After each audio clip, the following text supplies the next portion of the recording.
নরেন্দ্র মোদীর সঙ্গে অভিষেকের তুলনা করছে। না, নরেন্দ্র মোদী দেশের প্রধানমন্ত্রী, অভিষেক বন্দ্যোপাধ্যায় ও তো দ্যাটস এ স্ট্যান্ডার্ড এনিওয়ে। তো ও ওইটা তুলনা করছে, আমি মানছি। তাই তো আমি তো হেঁটে গেছিলাম, আমি হঠাৎ অ্যারেস্ট হলাম কেন? ঠিক, আমি তো নিজের বাড়িতে হাঁটতে পারবে না।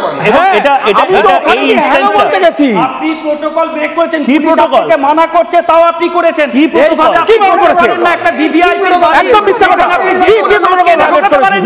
যে কোনো লোককে আপনি ঢোকাতে পারেন না, আপনার সে অধিকার একটা প্রোটোকল আছে, যে কোনো লোককে আপনি ঢোকাতে পারেন না। শুনুন,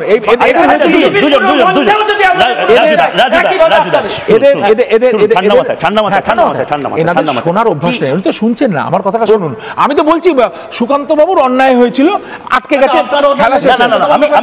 লেট মি কমপ্লিট।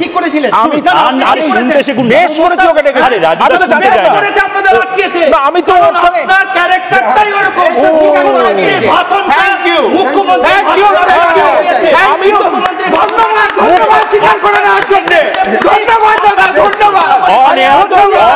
প্রতিহিংসার জন্য